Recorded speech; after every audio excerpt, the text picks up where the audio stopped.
we go again with the third day of fun. When you're getting into this day, it's going to start engaging more and more muscles. So when you do this, and you can do these programs one right after the other, you don't really need rest unless you're really, really sore in a specific area. So the first one we're going to do today is a modified push-up into a plank, okay? So we're going to come down on our knees, okay, on the floor with our knees bent, okay? And we're going to do a modified push-up. What I don't want to see is your back down like this. Lift up and tuck under, just like I was talking about in those other videos that I just did. So you're going to tuck under, okay? And then what's going to happen is you're going to bring your shoulder blades down your back. You're going to come down, pinch your shoulder blades back together, and then raise up all the way into a plank. So you end up standing or in a plank position. So you bring your knees back down, come all the way down, all the way back up, into plank.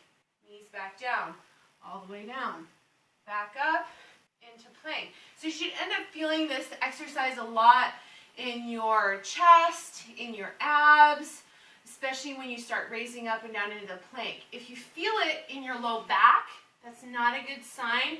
It just means that you're not tucking your pelvis under enough, like I taught you in the first video, to tuck your pelvis under. So I'm going to turn this off for a second, and then we'll go right into the next exercise. So when you go into our next exercise, it's going to be a squat with a high pull, okay? It just means you're squatting and then you're pulling up really high. So I know that I taught you the squat a long time ago, and hopefully you're still doing it properly. If you want to Skype with me later on, I can kind of look what your squat looks like.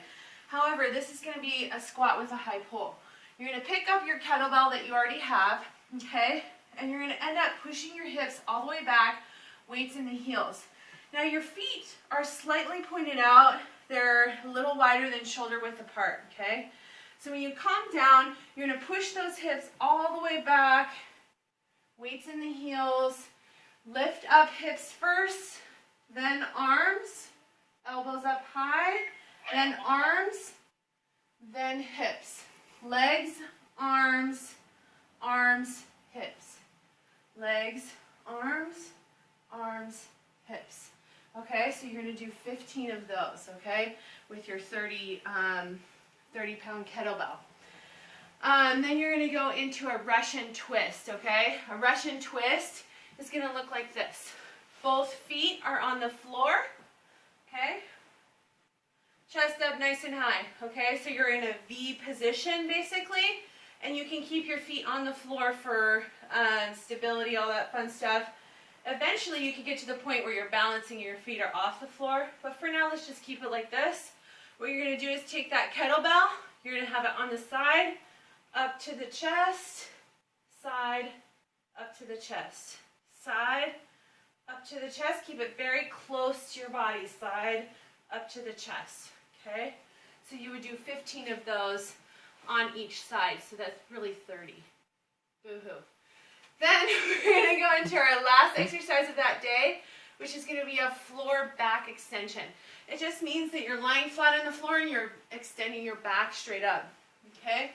So you'll end up lying flat on the floor, and then all you're doing is with your hands straight, which you can't really see because of my awesome couch, but you're going to raise straight up and then back down, straight up and then back down, straight up and then back down again. Okay, so those are your floor back extensions. That's your next day of fun, and I'll see you in the next video.